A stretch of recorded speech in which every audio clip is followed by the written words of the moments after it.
Assalamualaikum warahmatullahi wabarakatuh. Kami dari kelompok 8, kelas 05 Sake 009, Prodi S1 Akuntansi, Fakultas Ekonomi dan Bisnis Universitas Pamulang.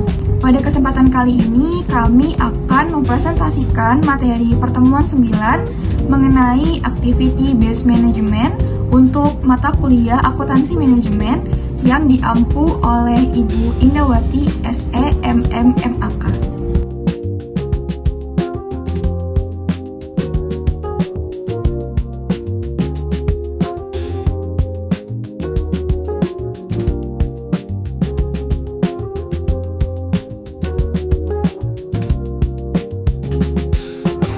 Yang pertama ada pengertian Activity Based Management. Activity Based Management atau ABM adalah pendekatan manajemen yang tertinggal dan di seluruh sistem yang memfokuskan manajemen pada berbagai aktivitas dengan tujuan meningkatkan nilai untuk pelanggan dan keuntungan. Berdasarkan teori dari Hansen dan Mowen pada tahun 2016, ABM terdiri dari dua pokok utama. Yang pertama, pengelolaan aktivitas untuk meningkatkan nilai bagi konsumen. Dan yang kedua, pengelolaan aktivitas yang berfokus pada perolehan keuntungan bagi perusahaan. Selanjutnya, tujuan dan manfaat Activity Based Management. Tujuan ABM yaitu meningkatkan nilai produk untuk jasa konsumen serta mencapai laba melalui pengelolaan aktivitas secara efisien dan efektif. Tujuan dan manfaatnya yaitu mengevaluasi kinerja keuangan, non-keuangan, dan operasional organisasi, menentukan biaya dan keuntungan tiap produk atau jasa secara tepat, mengidentifikasi aktivitas serta pengendaliannya, mengelompokkan aktivitas bernilai tambah dan tidak bernilai tambah, mengoptimalkan aktivitas bernilai tambah dan menghapus yang tidak bernilai tambah, memastikan keputusan, perencanaan, dan pengendalian didasarkan pada masalah bisnis, bukan hanya data keuangan, mengevaluasi rantai nilai tambah untuk memenuhi kebutuhan pelanggan. Lalu ada langkah-langkah penerapan Activity Based Management. Langkah-langkah penerapan Activity Based Management menurut Supriyono tahun 2010. Untuk menerapkan ABM, langkah-langkah berikut harus dilakukan. Yang pertama, mengidentifikasi operasional, lalu memisahkan aktivitas bisnis bernilai tambah dan tidak bernilai tambah, menelusuri arus produk atau jasa melalui aktivitas, membebankan nilai waktu dan biaya pada setiap aktivitas, menentukan berkaitan antara aktivitas dan fungsi, membuat arus produk jasa lebih efisien, mengurangi atau meniadakan aktivitas tidak bernilai tambah, menganalisis dua atau lebih aktivitas yang berhubungan untuk melihat trade-off biaya, dan yang terakhir melakukan penyempurnaan berkesinambungan. Selanjutnya mengenai dimensi dari Activity Based Management atau ABM. Menurut Hansen and Mowen tahun 2006, ABM memiliki dua dimensi utama. Kedua dimensi itu adalah dimensi biaya atau cost dimension dan juga dimensi proses atau process dimension. Keduanya saling berkaitan karena dimensi biaya ini membantu memahami berapa besar biaya dari sebuah aktivitas, dan juga dimensi proses ini membantu memperbaiki bagaimana aktivitas dilakukan agar lebih efisien dan bisa bernilai tambah. Kita akan bahas mengenai dimensi biaya secara lebih lanjut. Jadi dimensi biaya itu memiliki tujuan untuk meningkatkan keakuratan pembebanan biaya. Yang mana dimensi biaya ini berawal dari Activity Based Costing atau ABC generasi pertama, yaitu yang melacak biaya ke aktivitas dan juga membebankan biaya ke produk atau pelanggan. Selanjutnya berkembang menjadi Activity Based Costing generasi kedua, yang mana digunakan juga untuk menilai efisiensi aktivitas dan perbaikan proses kerja. Jadi asumsi dari dimensi biaya ini, pertama berawal dari produk atau pelanggan, lalu produk dan pelanggan itu menimbulkan aktivitas, lalu aktivitas itu membutuhkan sumber daya. Nah, sumber daya ini akan menimbulkan yang namanya biaya. Selanjutnya mengenai dimensi proses atau process dimension. Dimensi proses atau analisis nilai proses Process Value Analysis memberikan informasi tentang aktivitas yang dilakukan, alasan pelaksanaannya, dan tingkat keberhasilannya. Tujuan dari dimensi proses ini adalah untuk mengurangi biaya dan mendorong perbaikan berkelanjutan melalui analisis aktivitas dan kinerja. Nah, dimensi dari proses ini mencakup yang pertama analisis penyebab biaya, lalu analisis aktivitas, dan evaluasi kinerja berdasarkan informasi dari activity based costing. Analisa nilai proses atau Process Value Analysis atau yang disingkat PVA.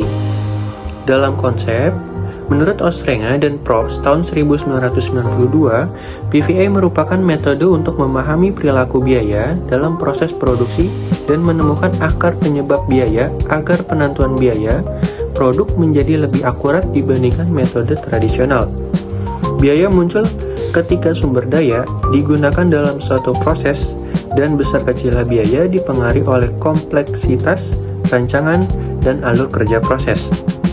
Tujuannya itu untuk menurunkan biaya dan meningkatkan efisiensi proses dengan mengidentifikasi penggunaan sumber daya serta penyebab utama timbulnya biaya atau cost driver. Cara menurunkan biaya proses itu ada 5. Yang pertama itu penyederhanaan atau simplification. Yang kedua itu mengurangi variasi atau reducing variation. Lalu ada yang ketiga, perbaikan tata letak proses atau improvements in process layout. Lalu yang keempat itu ada desain alur kerja yang lebih ringkas atau compact design flows. Lalu yang terakhir atau yang kelima itu ada proses sinkron atau synchronous processing. Manfaat PVA itu salah satunya memahami pola biaya, menganalisis waktu siklus, mengenali aktivitas bernilai tambah atau tidak bernilai tambah, dan menemukan peluang perbaikan berkelanjutan. Lalu di sini ada materi yang dimana pelaksanaan proses value analysis atau PVA. Tahapan utama PVA itu ada 3. Ada pertama mengkelompokkan aktivitas menjadi 3. Yang pertama itu ada real value added activity atau definisinya adalah memberi nilai bagi konsumen akhir. Lalu ada juga business value added activity yang dimana itu merupakan diperlukan perusahaan tidak menambah nilai bagi konsumen. Lalu yang terakhir ada non value added activity, itu merupakan tidak memberi nilai bagi konsumen maupun perusahaan. Lalu ada tahapan utama PVA yang kedua itu menghitung cycle activeness. Rumusnya itu cycle time sama dengan processing time ditambah waiting time ditambah moving time ditambah inspection time. Lalu ada cycle effectiveness sama dengan processing time dibagi cycle time. Semakin tinggi hasilnya, semakin efisiensi aktivitas tersebut. Lalu ada tahapan utama PVA yang terakhir itu ada 3 elemen utama PVA menurut Hansen dan Mowen di tahun 1997. Yang pertama ada driver analysis, merupakan identifikasi faktor penyebab utama timbulnya biaya atau cost driver. Lalu yang kedua ada activity analysis, menemukan, menilai, dan menentukan aktivitas yang bernilai tambah bagi organisasi. Lalu yang terakhir ada performance measurement, itu merupakan menilai seberapa baik aktivitas dilakukan, baik secara keuangan maupun non-keuangan. Lalu di materi ini ada keterkaitan proses value analysis atau PVA dengan activity based costing atau ABC. Konsep utama ABC ini berfokus pada ketepatan pembebanan biaya produk. Lalu ada berfokus juga pada perbaikan proses dan pengurangan gaya. Hubungan PVA dan ABC itu, ABC menjawab berapa biaya yang digunakan untuk setiap aktivitas dan produk, dan PVA menjawab mengapa biaya tersebut tinggi dan bagaimana cara menguranginya. Keuntungan integrasi PVA dan ABC itu ada penggunaan material lebih efisien, proses kerja lebih teratur, waktu tunggu dan kerusakan berkurang, alur kerja lebih efisien, lalu ada pemeliharaan lebih optimal dan waktu setup lebih singkat. Intinya, integrasi PVA ditambah ABC itu membantu perusahaan memahami asal dan penyebab biaya, serta cara memperbaikinya untuk mencapai nilai tambah dan keunggulan bersaing. Endesian process atau re-engineering. Yang pertama, awal perusahaan fokus pada produksi massal berbiaya rendah. Yang kedua, karena tuntutan pelanggan meningkat, perusahaan beralih ke produksi berbasis inovasi atau R&D.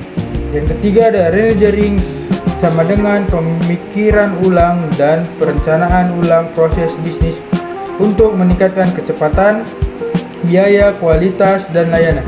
Yang keempat ada tujuan meningkatkan efisiensi dan daya saing, bukan menambah biaya.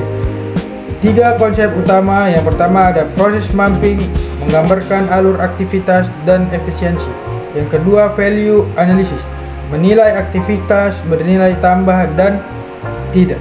Yang ketiga ada health life concept, mengurangi kegagalan dan memperbaiki proses keberkelanjutannya.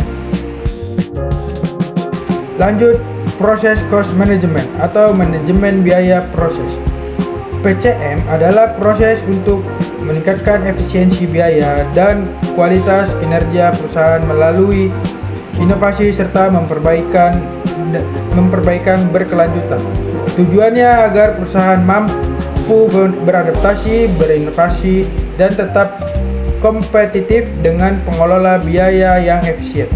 Terdiri dari 3 tahap utama. Yang pertama ada thinking process, mengembangkan ide dan membuat keputusan. Yang kedua ada costing process, memilih opsi terbaik dan menentukan prioritas. Yang ketiga ada doing process, melaksanakan keputusan dan memperbaiki proses kerja. Lanjut, pengukuran kinerja aktivitas. Digunakan untuk menilai efektivitas dan efisiensi aktivitas agar memberi nilai tambah bagi konsumen. Terdapat 3 dimensi utama dalam pengukuran kinerja aktivitas. Yang pertama ada efisiensi, hubungan antara masukan atau input dan keluaran atau output.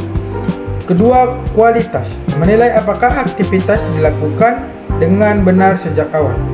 Yang ketiga ada waktu, semakin lama aktivitas dilakukan, semakin besar sumber daya yang digunakan. 2 aspek pengukuran. Yang pertama ada keuangan, menunjukkan penghematan biaya akibat peningkatan kinerja aktivitas. Yang kedua ada non-keuangan, menilai aktivitas dalam bentuk ukuran fisik atau opsional. Pemisahan biaya. Yang pertama biaya bernilai tambah atau value added cost. Yang kedua ada biaya tidak bernilai tambah atau non-value added cost. Yang ketiga ada agar manajemen dapat dibagi 3. Yang pertama memusatkan perhatian pada pengurangan biaya tidak bernilai tambah. Yang kedua ada mengetahui besarnya pemborosan. Yang ketiga ada mengevaluasi efektivitas pengelola aktivitas antar periode.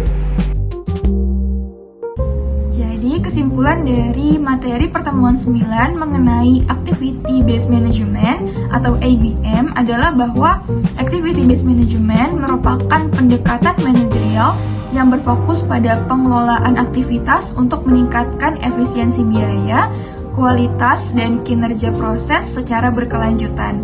Melalui analisis aktivitas, perusahaan dapat membedakan mana aktivitas yang memberi nilai tambah dan mana yang tidak. Lalu akan melakukan perbaikan melalui proses value analysis dan juga proses cost management. Selanjutnya, hasil perbaikan tersebut akan diukur melalui pengukuran kinerja aktivitas, baik secara keuangan maupun non-keuangan, agar manajemen dapat menilai efektivitas dari setiap proses.